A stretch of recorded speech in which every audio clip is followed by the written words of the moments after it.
Continuamos acá en Tenemos Otro Plan, estamos hablando sobre privacidad, estamos hablando sobre la era digital, la sociedad, la transparencia, los peligros, las advertencias y también la necesidad de una actitud mucho más activa, más lúcida, más consciente por parte de los ciudadanos. Antes parecían problemas del mundo y el mundo, como decía Mafalda, siempre por suerte queda muy lejos, pero ahora están tocando acá, ¿no?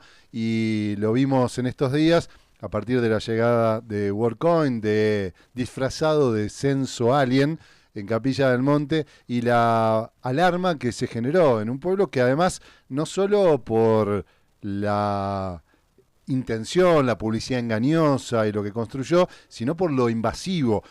Cientos de carteles en Capilla del Monte que mostraron la vulnerabilidad de que cualquiera que pueda venir con esta capacidad financiera y, bueno, imponer este modelo, incluso con permisos municipales, pueda generar un impacto muy directo, ¿no? Y muchísima gente buscando por ahí y seguramente ya habiéndose metido en la página de WorldCoin, ofreciendo sus datos voluntariamente, como si se tratara de su libertad, diría Chulhan. Bueno, estamos en línea para conversar con Franco Giandana. Tenemos el privilegio de tenerlo por acá muy cerca, aunque ahora lo tenemos a través de la plataforma digital, pero vive en la Cumbre, es abogado, radicado aquí en nuestro país, pero con experiencia internacional en derechos de las tecnologías de la información y propiedad intelectual. Fue miembro activo del ecosistema de gobernanza de Internet durante muchos años. Anteriormente trabajó en la Fundación Vía Libre, pionera en estos temas como analista de políticas, y actualmente en Access Now, donde se centra en la privacidad, la vigilancia, la protección de datos y cuestiones relacionadas. Franco, gracias por estar ahí, buen día. Hola Federico, buen día. ¿Me escuchas bien? Te escucho bárbaro, la verdad. Así que un Ajá. gustazo, poder tenerte por ahí. Ya vamos a tenerte o hacer alguna charla en vivo para que nos podamos compartir y también con el resto de la gente que estaba, como sabés vos, muy preocupada por estos días. Recién decía esto de que siempre los problemas del mundo, de la humanidad quedan muy lejos hasta que, bueno, llegan ahí, ¿no? Llegan a lo doméstico y aparece como una alerta, se prende esa alerta que hasta ahí parecía entre tantas alertas que tenemos en estos tiempos, parece siempre pospuesta. Bueno, ¿cuáles son? A ver, empecemos por lo doméstico, por la información y nos vamos un poquito más amplio. ¿Qué es lo que pasó estos días? ¿Cómo podemos entender esto de la llegada de WorldCoin, el intento de buscar estos datos biométricos a través de la lectura de iris? ¿Y por qué? La primera pregunta que se me ocurre hacerte es ¿por qué lo engañoso? ¿Cómo construyeron esto del censo alien? Hay una inteligencia artificial que les arma según las identidades de los pueblos. ¿Cómo sucede eso? Bueno, WorldCoin ya tiene, digamos, su recorrido.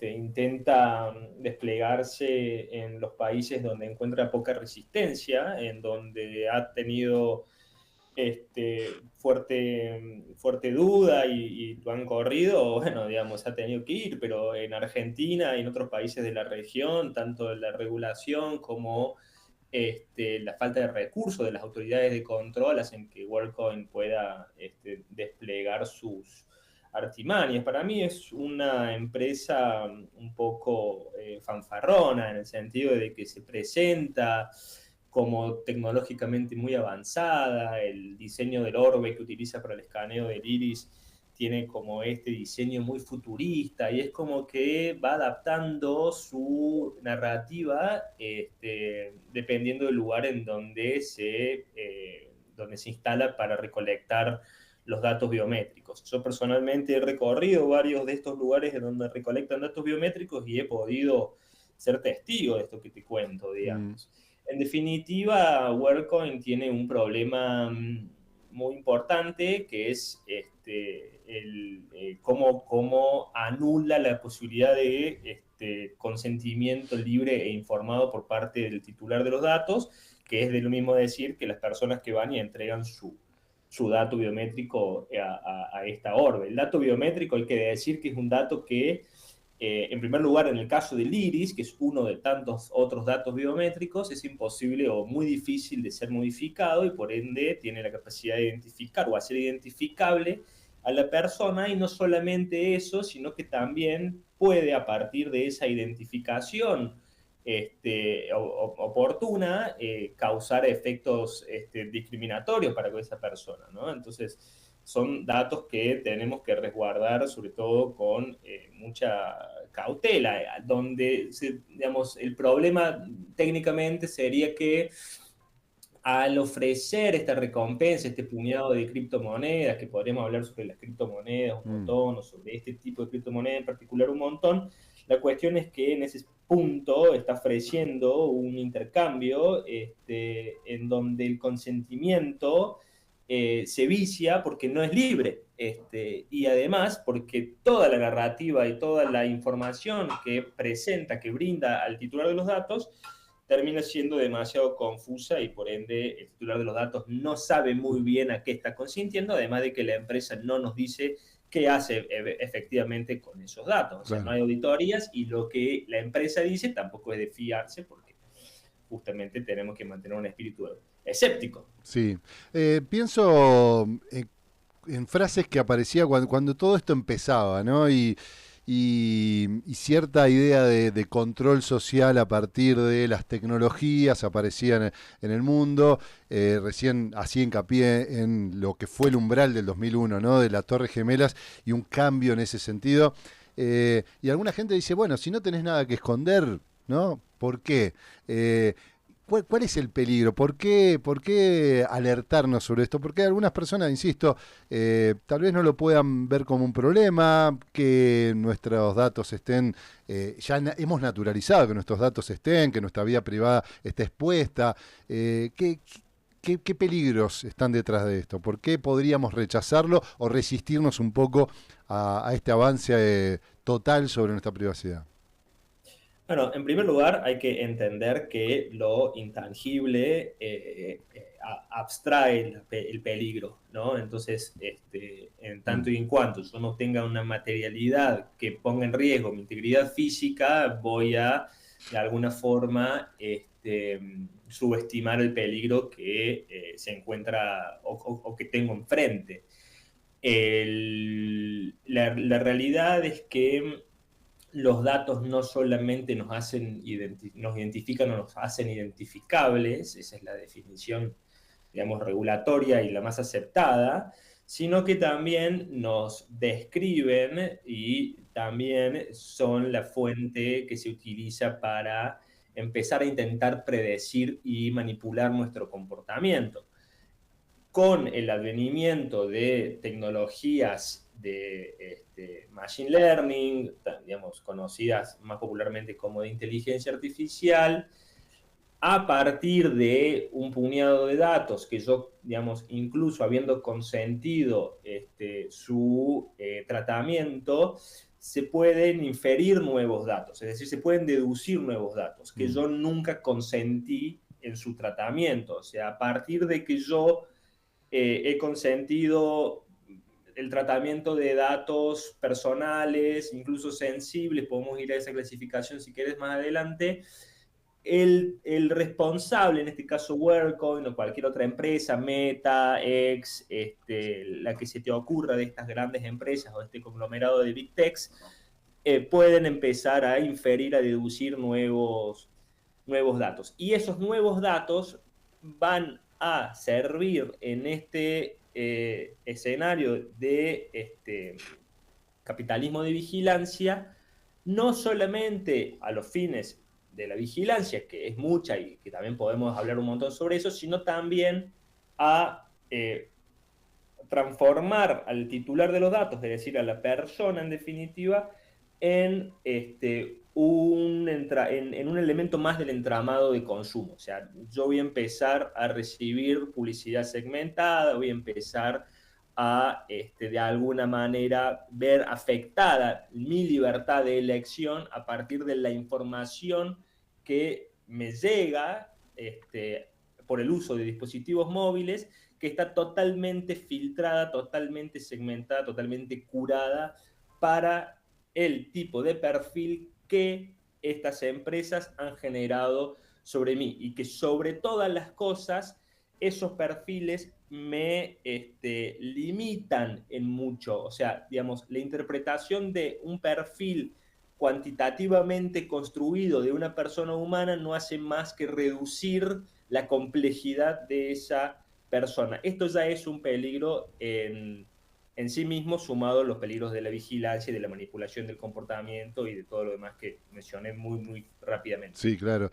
Me quiero meter a ver ya en una parte más filosófica, incluso política, si querés, pero eh, y seguimos mechando también información para que la gente tenga, pero si uno lee pensadores, pensadoras que actualmente ponen esto de relieve, encuentra, bueno, en general, o por lo menos mayoritariamente, una especie de escepticismo muy grande, ¿no? La sensación de que el ideal de dominación que recorrió nuestra historia por mucho tiempo, por siglos, llegó a un punto máximo, ¿no? La dominación tiene como ideal que nos sintamos libres, ¿no? Es la dominación perfecta, que en un mundo donde nos creemos libres, estamos siendo más dominados cada vez que ejercemos esa supuesta libertad.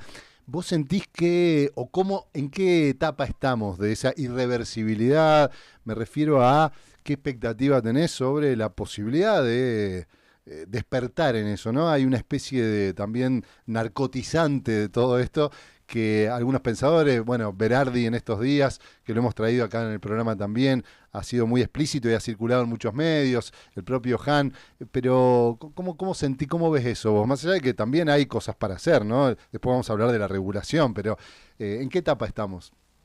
Sí, yendo a ese plano, te sumo también a Eric Saden, que me Mm, parece que es sí. muy interesante de leer, sobre todo sus últimos libros que intentan abordar lo colectivo de la soberanía digital y del concepto incluso de privacidad. El concepto de privacidad, voy a algo mucho más básico y después voy a la pregunta. Ujú. El concepto de privacidad es un concepto en constante evolución, básicamente supone la posibilidad de llevar adelante mi vida sin interrupciones, sin,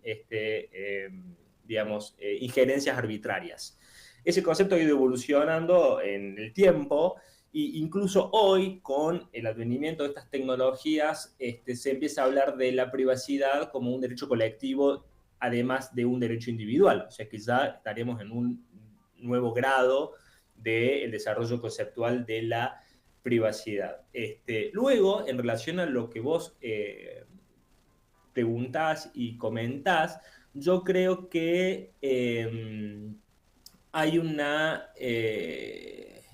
hay un clima generalizado crítico de cómo las tecnologías han captado o captan, mejor dicho, nuestra atención en favor de su modelo económico. Es, digamos, a mayor tiempo de exposición a la pantalla, a mayor tiempo de atención a lo que sucede en nuestra pantalla, más se robustece esos modelos económicos que están detrás de las aplicaciones que se nos presentan como gratuitas, que se nos presentan, como vos dijiste en tu columna, libres de negatividad, fáciles de navegar y con, digamos, como con un feedback, con una devolución siempre muy amable, muy gentil de contenido que de alguna forma no nos afecta y que siempre parece estar a una distancia segura de nuestra propia experiencia vital. Entonces, sin lugar a dudas, las propuestas de superación de ese modelo económico intentan, digamos, de un poscapitalismo de vigilancia, intentan imaginar soberanías digitales o soberanías tecnológicas en donde la apropiación de la técnica se encuentra a servicio del el colectivo. Hay muchas expresiones de eso. Lo cierto es que o sea, cuanto más tiempo pasa, más lejos se nos vuelve a, digamos, países periféricos, sociedades periféricas de la innovación como son las nuestras, participar activamente en el desarrollo de tecnología de frontera o tecnología emergente. El poder de computación necesario para entrenar y para llevar o para sostener el funcionamiento de tecnologías de frontera es cada vez más difícil de alcanzar con la capacidad de inversión y con el talento humano que tenemos a disposición en las sociedades periféricas como la nuestra. Y esto es un gran problema porque cada vez más estamos transformando nuestros estados, nuestras sociedades, en estados importadores, consumidores de tecnología que se piensa y que se desarrolla en los países centrales, como les gustan llamarse, por ejemplo, Estados Unidos, Reino Unido, Francia, Israel, etcétera, ¿no? China, sobre todo. China es hoy quizás el país que más innovación produce, no solamente en cuanto a cantidad de patentes que genera anualmente, sino también en cuanto a tecnología que mantiene confidencial bajo el radar, sabiendo que tienen salida de acá a 10, 30, 40, 50 años. Incluso vos mencionaste en tu columna a Yuval Harari, a mí me parece un pensador muy influyente, estoy de acuerdo, quizás el más influyente con tu comentario, estoy de acuerdo con eso, pero hay un problema. Harari lo que propone es pensar la tecnología y la sociedad de acá 500.000 años. Ese largo plazo que nos propone Harari y que en definitiva están trabajando instituciones fuertemente financiadas y fuertemente influyentes en los espacios de toma de decisiones, hace que los problemas más urgentes, los problemas sociales complejos con los que tenemos que lidiar hoy en países periféricos como el nuestro, se tornen de poca prioridad. O sea, nadie tiene ganas de invertir en esto, nadie tiene ganas de ponerse a pensar en esto. Es mucho más interesante pensar cómo va a ser el transhumanismo de acá 1000 años, cómo va a ser la colonización del espacio, cómo va a ser, en definitiva, la vida que dura 300, 400 años, etcétera, etcétera, etcétera, el aniquilamiento, el fin del trabajo, la eliminación de las enfermedades, etcétera, etcétera, etcétera. Todo eso que parece súper utópico o distópico, dependiendo cómo pensemos, está cronológicamente tan lejos que parece hoy un momento muy cómodo y seguro para ponerse a pensar y para ponerse a invertir. Y ahí hay un problema enorme. Yo que trabajo a nivel global sobre gobernanza de inteligencia artificial, me encuentro con ese desafío permanentemente, porque es mucho más atractivo para los filantrópicos, para las instituciones filantrópicas y para los tomadores de decisiones, imaginar el futuro de acá 500.000 años. Que decir, che, ¿cómo hacemos con digamos, el crecimiento de las tecnologías de vigilancia biométrica en Latinoamérica, donde hay poblaciones que se están viendo discriminadas con tecnología que es muy difícil de auditar y que seguramente está funcionando muy mal y que encima si funcionase bien sigue siendo contraria a derechos fundamentales? No es un problema en las mesas importantes de discusión de estos temas. Claro. Me quedo con la última para hacerte, después se viene el informativo, pero quisiera que hablemos tal vez de esos desafíos urgentes, ¿no? Y de los que vemos prioritarios, por lo menos en esta zona del mundo, que lo pongo en estos términos. De los peligros de la democracia, ¿no? Los peligros que tiene para nuestros órdenes políticos. Uno va viendo con el triunfo de Trump, con el triunfo de Milei, con la asociación de ellos con Elon Musk, con Meta, bueno, hay como un entramado que antes parecía ocultado, parecía como, bueno, lo vamos a hacer secreto y hoy ya está a la vista, ¿no? De que ellos pueden incidir de manera muy determinante y eso también nos pone en jaque, ¿no? Esto y la regulación de los estados. Decía que Berardi dice en Futuralidad que, bueno, tal vez dependamos de que los desarrolladores se rebelen, ¿no? De un nuevo orden que va a depender de que aquellos que están desarrollando nuevas tecnologías empiecen a decir, bueno, esto tiene que estar al servicio de la humanidad y no al servicio de estos propietarios. Pero, ¿qué pasa con el rol de los estados? Por ejemplo, lo vimos acá con el estado municipal, que uno pensaba no puede tener ninguna incidencia. Bueno, tuvo que darle el permiso a una empresa, puede rechazarlo. ¿Cómo vemos estas cosas? Mira, en primer lugar, yo trabajo con la dificultad de allanar los conceptos que hacen a estos temas, ¿no? O sea, todo el tiempo trato de simplificar el mensaje, todo el tiempo trato de hacer trabajo, digamos, medio pedagógico. Los tomadores de decisiones no han sido formados en estos temas. Los que trabajamos en estos temas día a día, incluso tenemos que hacer un esfuerzo enorme por mantenernos actualizados porque la complejidad es creciente. Entonces, hay ahí un primer punto que es la complejidad de entender y trabajar estos asuntos. En segundo lugar, quiero hacer 3 comentarios. El segundo es el lobby de las industrias tecnológicas, de las industrias de la innovación, es tan grande en regiones como la nuestra, Latinoamérica, en la que es muy difícil avanzar en regulación que sirva o que, digamos, que sirva o esté a disposición de la mayoría. Incluso, va a sorprender lo que voy a decir, pero la industria de la inteligencia artificial prefiere que haya una moratoria en el entrenamiento del sistema de inteligencia artificial a los fines de asegurarse que la inteligencia artificial no dañe, y en ese sentido lo que está intentando hacer es ganar capacidad competitiva con otros actores que puedan aparecer en el escenario. El principal sostenedor o digamos que apoya esta posición es el mismísimo Elon Musk. Obviamente que estamos en contra porque la tecnología siempre tiene que estar a disposición de todos, tiene que ser abierta, tiene que ser libre, y mientras más apropiación técnica haya, entonces, digamos, mejor será para la mayoría. Esto es un tema, digamos, muy, muy complejo, o sea, no muy complejo, pero muy interesante de analizar, y podremos hacerlo durante mucho tiempo. El tercer punto es que a partir de la sanción de la ley de inteligencia artificial en la Unión Europea, el efecto Bruselas, que es un efecto de influencia legislativa desde Europa hacia otras regiones periféricas del mundo, como Latinoamérica, se ha vuelto impresionante. Entonces vemos cómo hay una carrera regulatoria en toda Latinoamérica por ver quién primero legisla o regula la inteligencia artificial. Brasil estuvo hoy, no sé cómo salió, votando en comisión el proyecto de ley que construyeron, un proyecto de ley que tiene cosas a favor y cosas en contra. Yo trabajé mucho con la Comisión Brasilera para la construcción de ese proyecto de ley.